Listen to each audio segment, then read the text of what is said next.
My name is Bobby Pate. I am from April College at Independent. I like painting. I like to hang out with my friends. Bobby brings an incredible amount of energy wherever he goes, always looking on the positive side of life.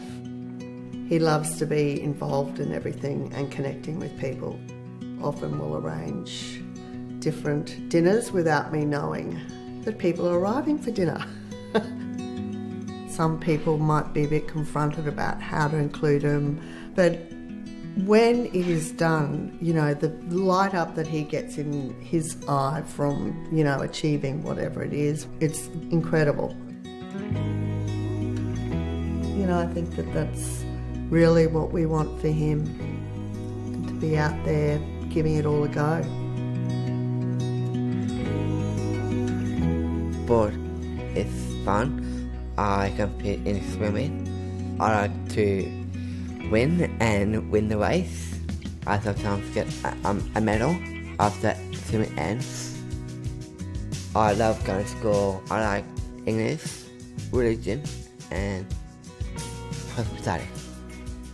The inclusion starts, in the school, and, that's where the changes, for society will come from. I think one of the great things about Bobby's inclusion at school is the relationships between his peers in terms of his social development, but also the educational benefits and the learning benefits for those around him. What inclusion brings to a child's life with a disability is just incredible, but what it brings to everybody around them as well is also quite beautiful.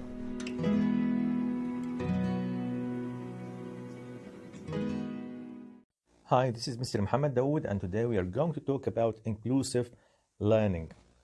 In this toolkit, we will have a good explanation about the content of every piece of information about inclusive approach. So, why a toolkit? So, the toolkit is a resource for UNORWA teachers to assist recognizing and responding to the diverse needs of our UNORWA students. It's going to be useful for you as a teacher to give your students the best way to take the education for the next level. So this toolkit will do so by providing some practical ideas and strategies to use for developing inclusive and child-friendly school and classroom practices. It's going to make you closer to the students. It will help you to identify and respond to individual needs. Also, it's going to support students' learning, health, and psychological development. And also, you will manage how to support students with disabilities. Everything is written in this toolkit is gonna do the job for you if you give us your time here and focus in this detailed explanation. So if you ask me what is in the toolkit, I'm gonna tell you that this toolkit consists of teacher's guide and a set of simple tools that include checklists for identifying needs, templates for planning and suggesting support strategies that will help responding to needs. Of course, you will find also a training manual to support training on the toolkit. Of course, you will find that this kind of toolkit is available on DVD, and we will give you a link with this video, Now, once the students return back to school after being sick, make sure the students has permission to return to school. Remember, this is one of your duty to make sure that the safety is a priority there in your schedule. From the medical officer and find out if there are any instructions given by the medical officer. You may also need to compensate the missing lessons of the students for sure, or give the students additional homework to catch up with the others. Now, in order to prevent an epidemic at school, it's good to seek advice for the prevention of the disease from the health center and raise the awareness of staff, students, parents, and the community about the respective infectious disease and its prevention. So, if common health needs is an issue, Tool 13 is a good thing to consider, referring to find out more about the above mentioned diseases and looking for a sign of sickness among your students is a good thing. In case of students showing signs of sickness, you should contact the parents firstly. Where necessary, refer the child for medical urgent checkup. Sometimes we will find that there are chronic health needs. Now, diseases and conditions which affect a person's health for a prolonged period of time are called chronic. Most often, a chronic health condition or disease can be managed through medication and treatment, and a healthy diet and lifestyle changes. Some chronic diseases may even be cured through proper treatment, through medication and lifestyle changes. And chronic diseases and conditions includes some amongst other, for example, we can mention asthma, diabetes, cancer, epilepsy, heart diseases, overweight and obesity, and also malnutrition and iron deficiency anemia, thalassemia, of course, kidney disease, and HIV AIDS. And with such issues, you advise to use Tool 14, referring to find out more about these diseases and conditions. Now, for sure, without the appropriate care and support, a chronic health condition or disease will not only affect the health, but also the educational achievement and the behavior and the psychosocial well-being of students. So it's important that teachers are aware of any chronic health needs and diseases among their students and get the necessary information about the respective condition and the individual student's needs. So some diseases, for instance, may require adjustments to a student's participations in physical activity, a specific diet or medication to be taken during the school day. Other conditions, for example, epilepsy, may require that teachers are aware of specific first aid procedures to follow. It's really the teacher's responsibility to make sure that children who are absent from school due to chronic diseases are not left behind. These children need to get their school and homework during their absence and might need some extra lessons, and it's your job to make sure that these lessons and these homeworks must be delivered in the proper way to these students to help him return back to school and nothing is missing in his schedule. Furthermore, it's the teacher's responsibility to ensure that the students with chronic health conditions and diseases are not bullied or discriminated against the school. And with dealing with such chronic health needs, it is advised to use Tool 14. If you have a student with a chronic health need in your class, use this tool to identify the student's needs and find ways to support your students. Now, if we are discussing Chapter 6, which is about disabilities, we have to discuss the issue of some children in our schools and communities who may have different kinds of physical, intellectual, visual, hearing, or speech and language impairments.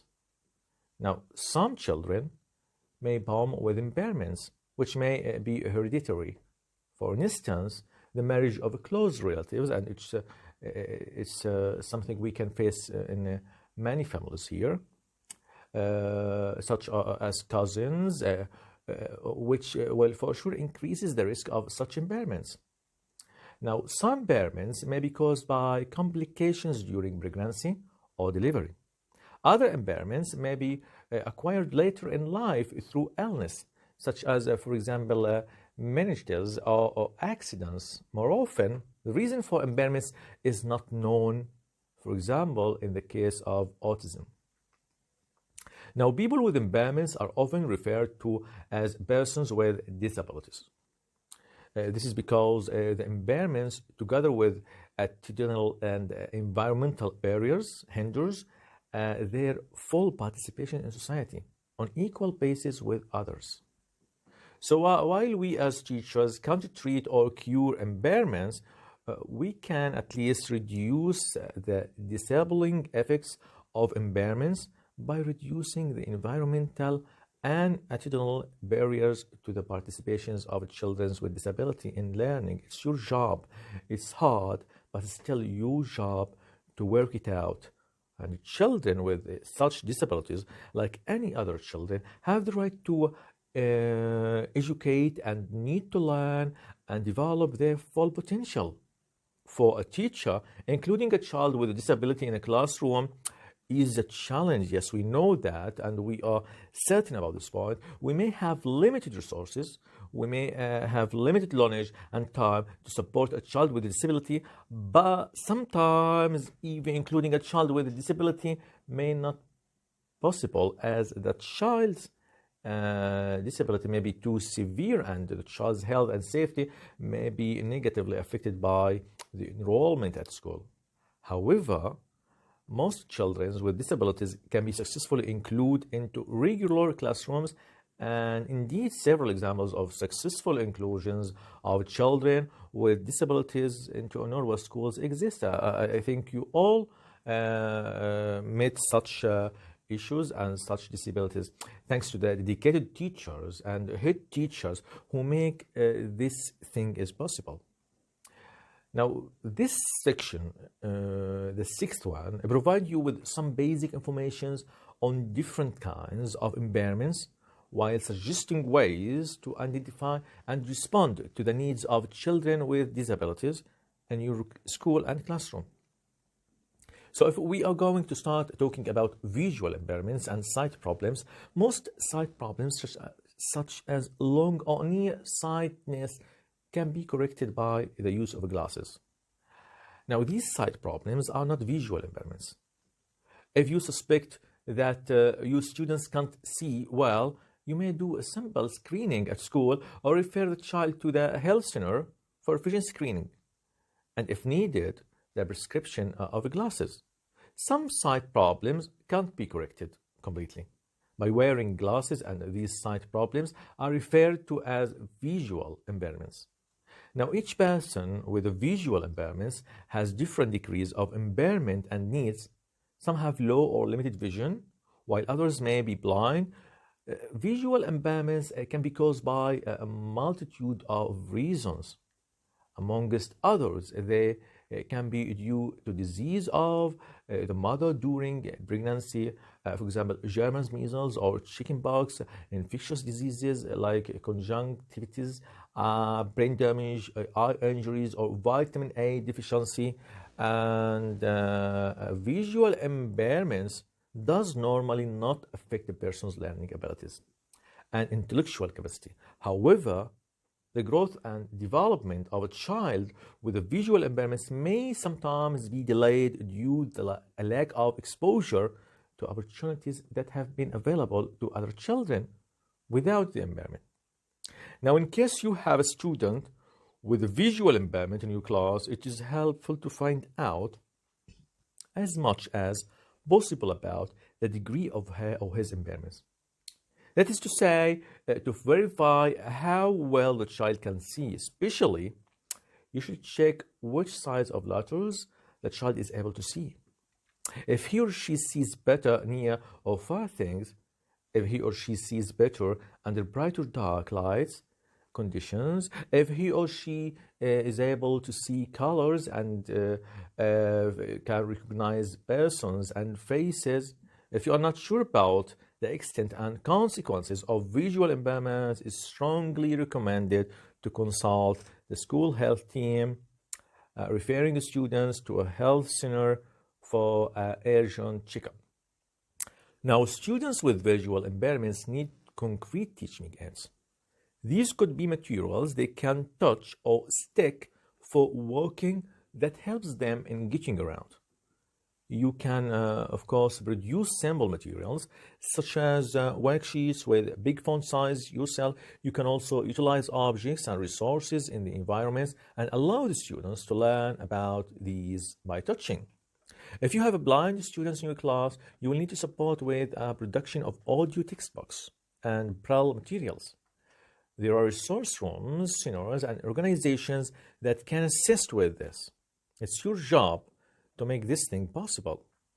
In such cases, contact your area education office, the Norway Disability Program Officer, or other support staff for advice and support.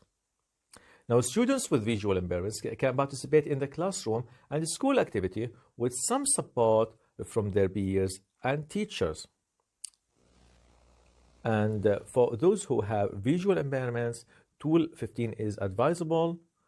If you have students with visual impairments in your class, use this tool to identify the students' needs and to initiate support. Now, when using the checklist and considering ways of responding, note that not all students with visual impairments have the same difficulties and needs. If you, for example, are not sure about the extent and consequences, as we mentioned before, about these visual impairments, you shall recommend to consult the school health team to make a checkup, urgent one, in a health center. Now, what about hearing impairments? So if it's about hearing impairments, that refers to a partial or complete loss of hearing ability in one of both ears, for sure. People, a complete loss of hearing ability are referred to as deaf. Now, these people use sign languages to communicate. A sign language is a complete language with a vocabulary, sentence structure, and grammatically expressed through the position, shape, and movement of hands, and body and facial expressions. And sign language in different countries differ from each other. The Arab-speaking countries have one sign language, but with different dialects, yes, for sure. And there are many different reasons for hearing impairments. Now, some children are born with hearing impairments, which may be hereditary, but caused by disease, and also caused by disease of the mother during pregnancy, and also maybe by premature birth, and some hearing impairments are acquired later in life through chronic middle ear infections, excessive earwax that blocks the ear canal, are meningitis, treatable. While some hearing losses caused by ear infections and other hearing losses are permanent for sure. Now, if you suspect that a student has a hearing impairments, refer the students for a hearing test. This may be done at the community-based rehabilitation center or a health center. Now, a hearing impairment does normally not affect a person's learning abilities and intellectual capacity. However, the development of language, communications, and thinking skills of students with hearing impairments is likely to be delayed. This is especially the case of hearing impairments was detected late, and if the family couldn't support the child's language development, the opportunity to be included in schools is vital for children with hearing impairments, as attending schools provides a good opportunity to learn vocabulary, to communicate, and interact. Now, we as teachers may need to provide students with hearing impairments additional time and practice, and be patient with them, helping them to compensate for the delays in early childhood development. Now, talking with a student with hearing impairments, it is important that teachers maintain eye contact, use clear language and facial expressions, because they depend on them too much. But many students with hearing impairments may benefit from a hearing aid. Depending on the student's impairments, hearing aid will make hearing easier to some extent, but will never completely correct the hearing impairments. Some students with hearing impairments may benefit from middle ear implant, just like a hearing aid. The implant will help a person hear, but will not completely restore the hearing. Now, for deaf students, it would be ideal to attend teaching in sign language. If this is not possible, deaf children can benefit from the opportunity to learn in regular classroom. Now, many people learn to lip read. And if you have a deaf students in your class, try to learn a few signs and try to find a deaf person in the community who could volunteer to help the students learn sign language. Education is of specific importance to deaf children, as reading or writing provide an opportunity to interact with people who can't communicate in a sign language. So here you have to play an important, essential, vital role in making sure that the deaf students are aware of mastering writing and reading skills. Now, with hearing impairments, you are advised to use tool 16.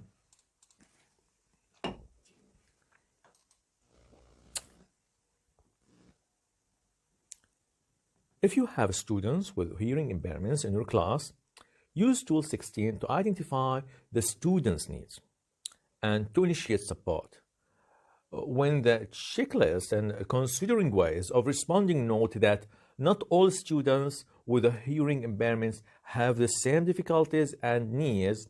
If you are not sure about the extent and consequences, as we mentioned before, you are recommended to consult the school health team or refer the students to a health center for sure to make an urgent checkup.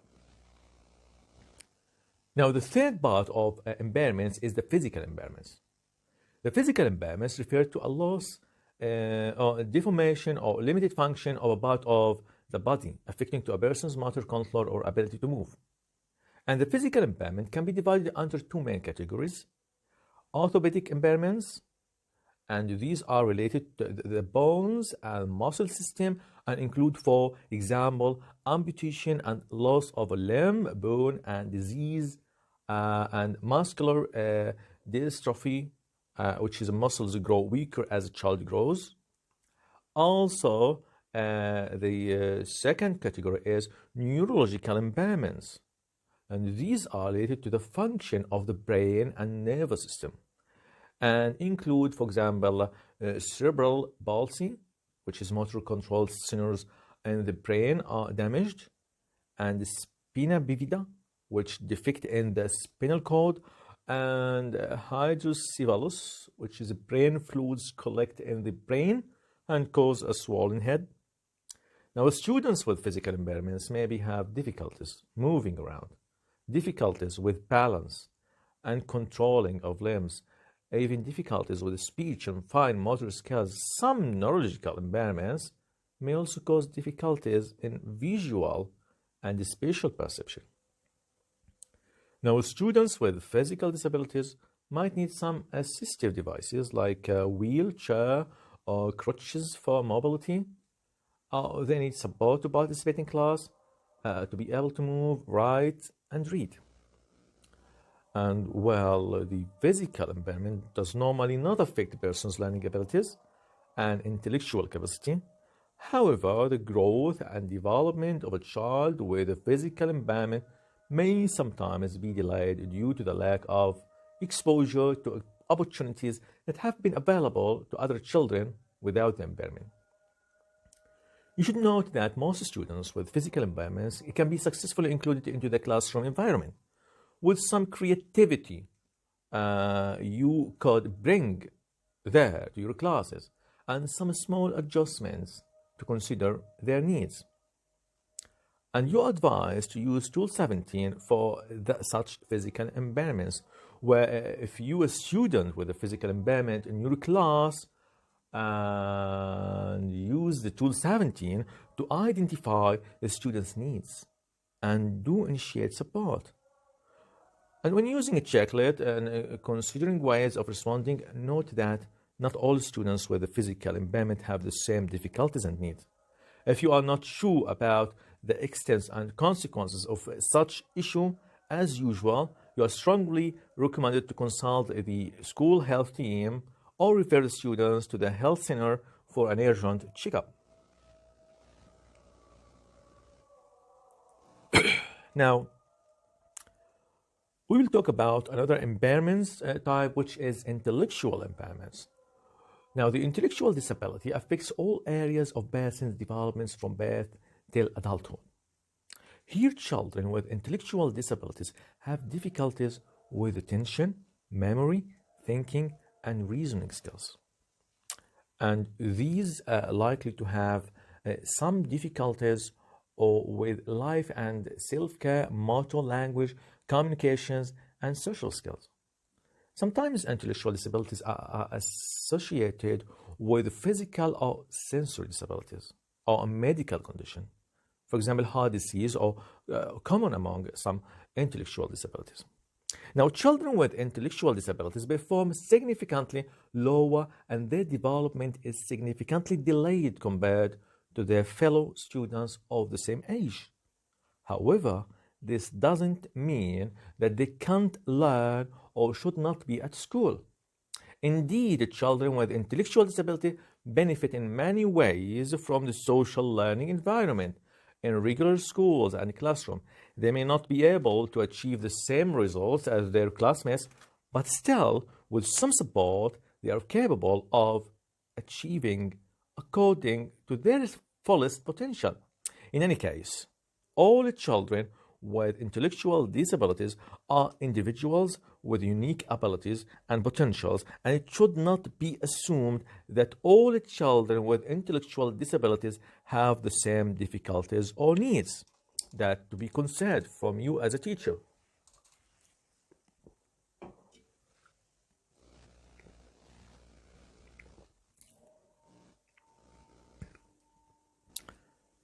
Now, to include a child with intellectual disability in the classroom, teachers may need to adjust their expectations on the child's performance and set individual learning targets to allow the child to progress at their own pace and with their own abilities.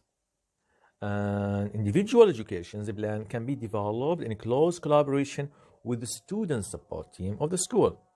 Even though teachers might be able to identify signs indicating an intellectual disability, an accurate identification of intellectual disabilities can be only conducted through a professional psychological or medical assessment. So teachers shouldn't label a student as intellectually impaired, as this may lead to stigma and discriminations at school and in the community. A common type of intellectual disability is the Down syndrome. Now, for intellectual impairments, Tool 18 is advised to be used. If you have students with intellectual impairments in your class, use Tool 18 to identify the students' needs and initiate support. When using the checklist and considering ways of responding, note that not all the students with intellectual impairment, as we said before, have the same difficulties and needs. If you can't show by yourself how extent and you don't know the consequences of such impairment, as we told you before, with all the impairments, try to consult a specialist or the school health team, or of course the health center should be a place to refer to for urgent checkup. Now, also, when we are talking about speech, language, and communication impairments, which is another type, due to neurological reasons, some students have a speech and language impairment, which makes it difficult for them to speak fluently or naturally.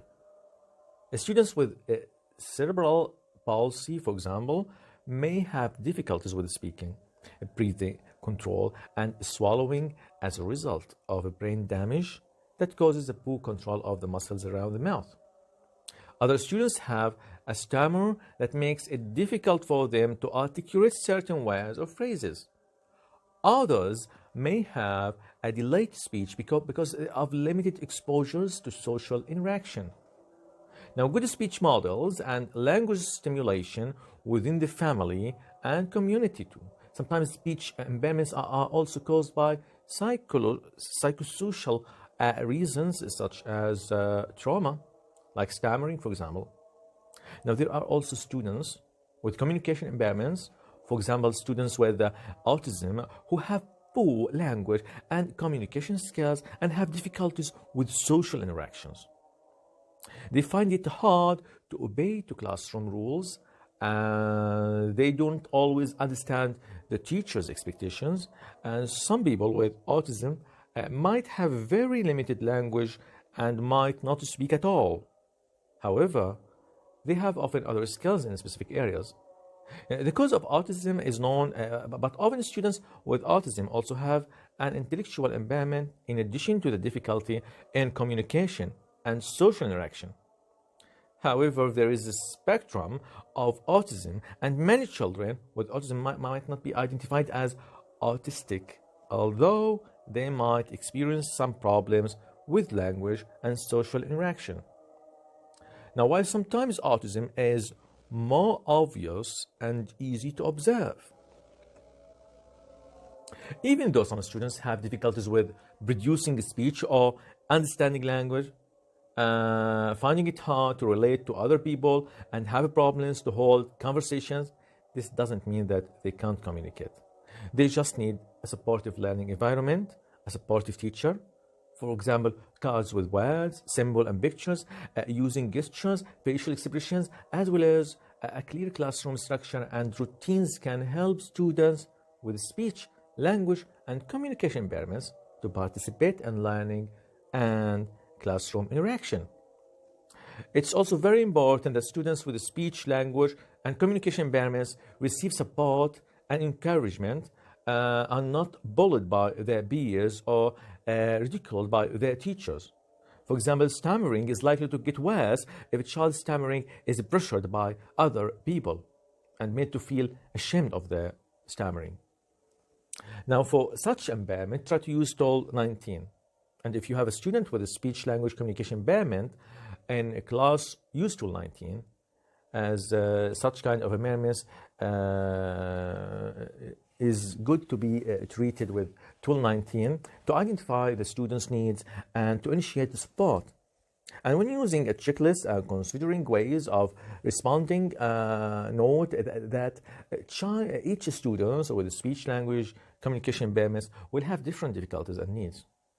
If you can't manage to know the extent and the consequences of such impairments, you are recommended, as usual, to seek or consult a special needs education specialist or the school health team or even the health center for urgent checkup.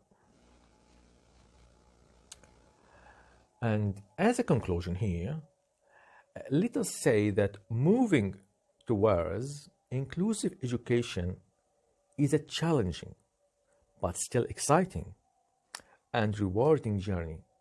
It is about taking steps towards improving our school and classroom practices to be more child-centered, child-friendly, and responsive to the diverse needs of our students. It is about working together to educate all our children, sharing best practices, finding paths for professional development, and encouraging colleagues. Simply and honestly, it is about doing our best to enhance our students' learning and well-being. And this Teacher's Toolkit aims to guide you in that process. While much needs to be still done, many successful examples of the hard work and dedication of our UNOWA educators already exist. And inclusive education is possible and necessary to realize the full of potential of our Palestinian refugee children. Thank you so much for your time That was Muhammad Dawood with you, and I'm so pleased that you got here to this point, wishing that you are going to use the inclusive approach facing your challenges and changing the life of many students who need your support in every single time you go into the class. And goodbye for now. Thanks for your time. Bye-bye.